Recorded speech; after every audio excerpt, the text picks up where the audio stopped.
Vous reconnaissez ce cri? Mais laissez-moi vous présenter celui de celle qu'on appelle Godzilla.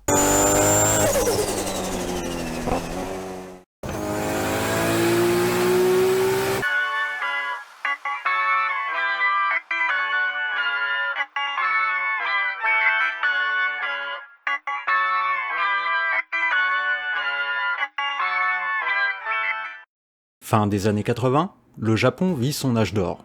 Son économie est à son sommet, et ses constructeurs automobiles débordent d'ambition. Ils ne veulent plus seulement construire des voitures fiables, ils veulent prouver au monde qu'ils peuvent battre l'Europe et ses légendes, sur leur propre terrain, la compétition.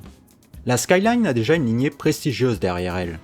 Mais en 1989, Nissan va lâcher sur le monde quelque chose de totalement inédit, la R32 GT-R. Une machine conçue pour la piste, et qui allait réécrire l'histoire de l'automobile. Le projet de la R32 GT-R n'était pas un hasard, c'était le fruit d'une vision portée par une équipe entièrement dédiée chez Nissan. À sa tête, l'ingénieur en chef Naganori Ito. Sa mission était simple et radicale. Construire la voiture de tourisme ultime. Sans restriction budgétaire, sans compromis. Le but? Restaurer la réputation de Nissan sur les circuits en créant une voiture de course, puis en l'homologuant pour la route. Règlement FIA oblige.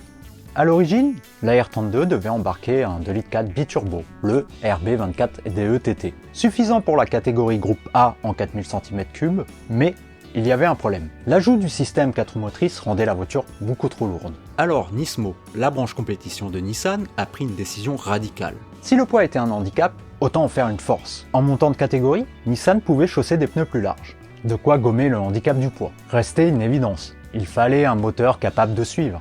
Et c'est ainsi qu'est né le légendaire RB26 DETT. Mais que veut dire RB26 DETT? RB pour la famille de moteurs des 6 cylindres en ligne de chez Nissan, 26 pour 2,6 litres de cylindrée, D pour DOHC, le double Arbacam, E pour Electronic Fuel Injection, TT pour Twin Turbo. Officiellement, la R32 ne développait que 280 chevaux pour une vitesse maximale de 180 km/h. Pourquoi? Parce que dans les années 80, le Japon avait connu une vague d'accidents mortels. Les constructeurs se sont alors entendus. Aucune voiture de série ne dépasserait cette limite. C'était le fameux Gentleman's Agreement. Mais tout cela n'existait que sur le papier, car en réalité, le moteur de la R32 était conçu avec une idée en tête, la compétition. Le RB26 DETT, c'est un bloc en fonte indestructible, un vilebrequin forgé, une architecture parfaitement équilibrée. Bref, un moteur de course homologué pour la route. Cette suringénierie était une stratégie volontaire. Nissan mettait sur le marché une voiture avec une énorme marge de sécurité interne. Résultat, les préparateurs pouvaient facilement doubler, voire tripler la puissance sans menacer sa fiabilité. Le Gentleman's Agreement devenait alors un masque, une vitrine de prudence cachant en réalité une toile blanche pour la performance et le tuning. Et c'est précisément cette dualité, sage en apparence, monstrueuse en réalité, qui a forgé le mythe de la R32. En réalité, ce 6 cylindres en ligne dépassait facilement les 300 chevaux une fois libéré, en compétition bien entendu. Mais un moteur monstrueux ne suffit pas, encore faut-il dompter cette puissance. Et là, Nissan a sorti deux atouts de génie. La TESA ETS n'est pas un simple système réactif, c'est un système proactif. Grâce à une multitude de capteurs, force G, angle de braquage, position d'accélérateur, il anticipe la perte d'adhérence avant même qu'elle n'arrive. Par défaut, la R32 fonctionne comme une propulsion, ce qui offre cette sensation brute, agile, vive, propre aux vraies propulsions. Mais si nécessaire, le système peut renvoyer jusqu'à 50% du couple vers les roues avant. De quoi maximiser la motricité et surtout de corriger le grand défaut des 4 roues motrices traditionnelles, le sous-virage. Et le véritable coup de génie des ingénieurs de chez Nissan, c'est d'avoir marié ce système avec le Super ICAS. À haute vitesse, le Super ICAS permettait aux roues arrière de tourner dans la même direction que les roues avant. Résultat, un empattement virtuellement raccourci, une entrée en virage plus rapide et plus précise. Ensemble, la TESA ETS et le Super ICAS offrent un équilibre parfait. Une voiture stable mais vivante, radicale dans ses performances, mais rassurante au volant. Une technologie en avance d'une génération entière sur la concurrence. Et puis, il y a le style. La R32 tranche immédiatement avec ses aînés. Plus longue, plus large, moins anguleuse.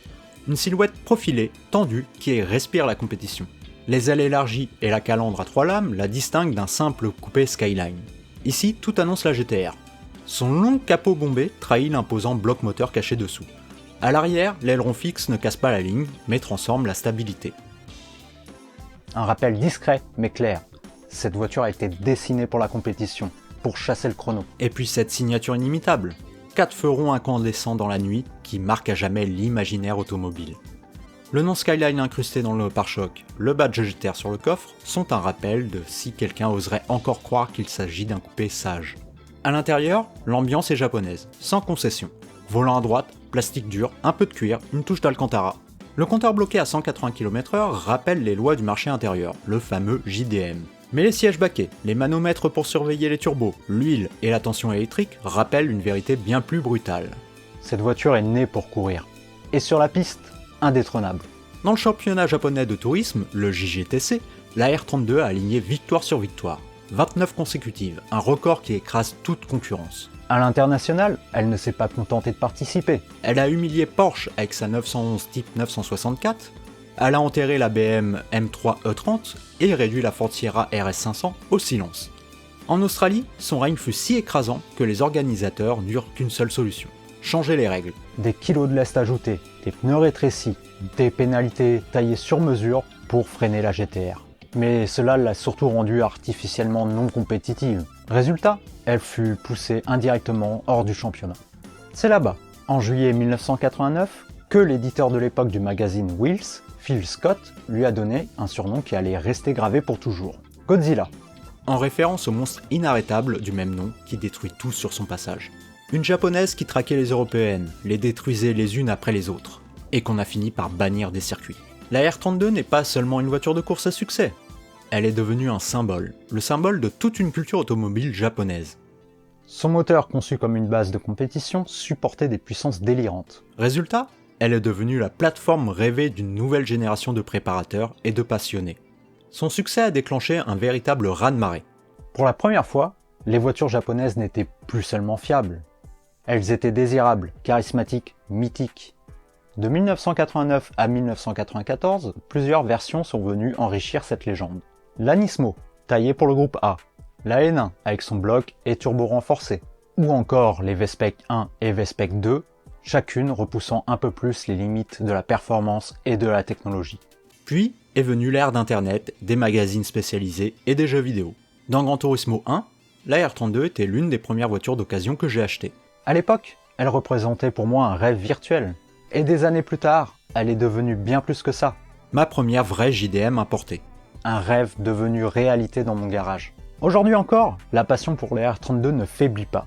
Des ateliers spécialisés comme le garage Yoshida ou encore Active Garage, pour ne citer que, les restaurent, les préparent, leur redonnant ainsi leur noblesse. Et cette voiture, plus de 30 ans après sa naissance, continue d'inspirer. Parce qu'au fond, la R32 n'est pas qu'une voiture, c'est un artefact culturel. Le témoin d'une époque où le Japon a atteint une apogée technologique et créative. Et le point de départ d'un mouvement qui a transformé pour toujours la culture automobile mondiale. Et puis, il y a ce moment unique, quand vous prenez son volant, quand les turbos sifflent, que le couple explose et que vous réalisez que cette voiture, née pour les circuits, est maintenant entre vos mains. Impossible de retenir ce sourire idiot, sincère, qu'on a quand on touche enfin à quelque chose de légendaire. Le R sur le coffre, ce n'est pas seulement un badge, c'est le symbole de votre légende que vous êtes en train d'écrire. Mais ce n'était que le début. Une autre légende japonaise voulait elle aussi écrire l'histoire.